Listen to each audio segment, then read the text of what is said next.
Küresel iklim değişikliğine karşı tedbir alınmalıdır. Küresel ısınma ve buna bağlı iklim değişikliği dünyayı tehdit eden bir sorun olmaya devam etmektedir. Son yıllarda dünya genelinde artan tüketim, fosil yakıt kullanımı, sanayileşme, endüstriyel çiftçilik ve kimyasal tarım ilaçlarının kullanımı geleceğimizi tehdit etmektedir.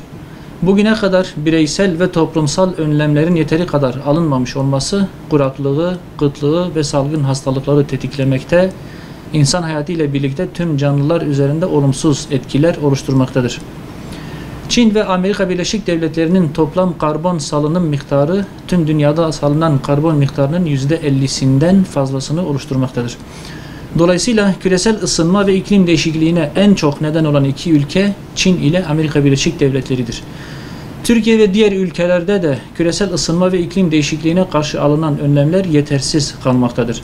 Merkezi iktidar ve yerel yöneticiler bir an önce yenilenebilir enerji kaynaklarının kullanımının yaygınlaştırılması ve daha çevreci ulaşım araçlarının kullanımının özendirilmesi için gerekli çalışmaları yapmalı, çevre kirliliğine ve ekolojik felakete neden olacak faaliyetlerden uzak durmalıdır. İklim değişikliği ve küresel ısınma ile mücadele için bir an önce yasal altyapı oluşturulmalıdır. İklime etkisiyle gelecek kuşakların hakları göz önüne alınmadan sadece ekonomiye katkı sağlamak adına tabiatın tahribine göz yummak geleceğimizi karartmaktadır. Gıdaya ulaşım stratejik bir sorundur. 2020 yılı enflasyonunu yukarıya çeken en önemli kalem gıda ürünleri olmuştur. Gıda fiyatlarındaki artışın %20.6 ile yıllık enflasyonun çok üzerinde gerçekleşmesi hesapları alt üst etti. Tarım ve gıda politikasındaki yanlışlıkların faturası her geçen gün ağırlaşmaktadır. Bu alanda iyileştirme çalışmalarından ziyade köklü bir dönüşüm çalışmasına ihtiyaç vardır. 40 yıl öncenin okumalarıyla sorunlara çözüm bulunamaz. Toplumun değişen talep ve ihtiyaçlarının yanı sıra küresel kriz ve afetlerin de etkisinin hesap edilmesi gerekir.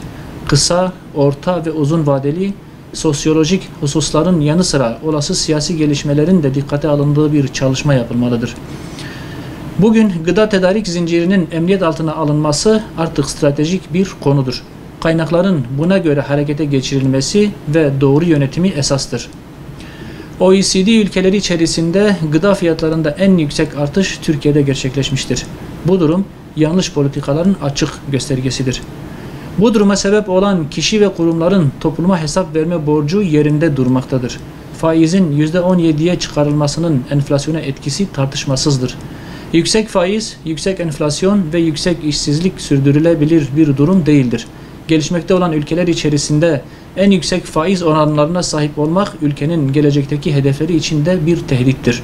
Yüksek kur ile mücadele etmenin yolu faizleri yükseltmek değil, dışa bağımlılıktan kurtulmaktır. Bireyselleşen bir topluma dönüşmemeliyiz. Aile, bireyleri kötülüklerden koruyan bir sığınaktır. Sevgi, saygı, güven, sadakat ve merhamet gibi sağlam bir temel üzerine inşa edilmiş aile yapısı, huzurlu ve istikrarlı toplum inşa etmenin ilk şartıdır. Aile kurumu çökmüş toplumun huzuru, istikrarı ve de istikbali yoktur. Zira bir aile sıcaklığından mahrum çocukların sağlıklı bir gelecek inşa etmeleri mümkün değildir. Aile yapısını tahrip eden faktörlerin başında ahlaki yozlaşma gelmektedir. Ailesiz toplum, temel dinamikleri yıkılmış toplumdur. Aile kurumu bugün hedef tahtasına oturtulmuştur. Kadın ile erkeği birbirinin rakibi haline getirmeye çalışanlar toplumsal bir buhran oluşturmayı hedeflemektedirler.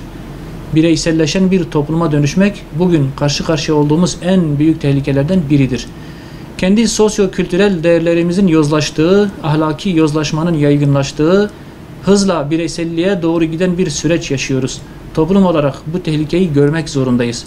Toplumu idare edenler de tehlikeyi görmeli ve gerekli tedbirleri almalıdır.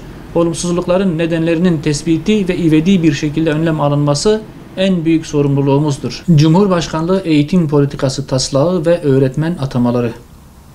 Cumhurbaşkanlığı Eğitim ve Öğretim Politikaları Kurulu öğrencilere 21. yüzyıl yetkinliklerinin kazandırılmasına ilişkin politika belgesi taslağı hazırladı.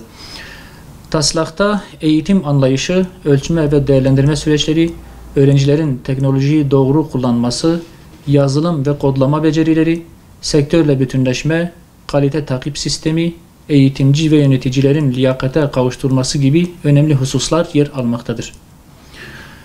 2018 yılında hazırlanan 2023 Eğitim Vizyon belgesinde de önemli hususlara değinilmişti.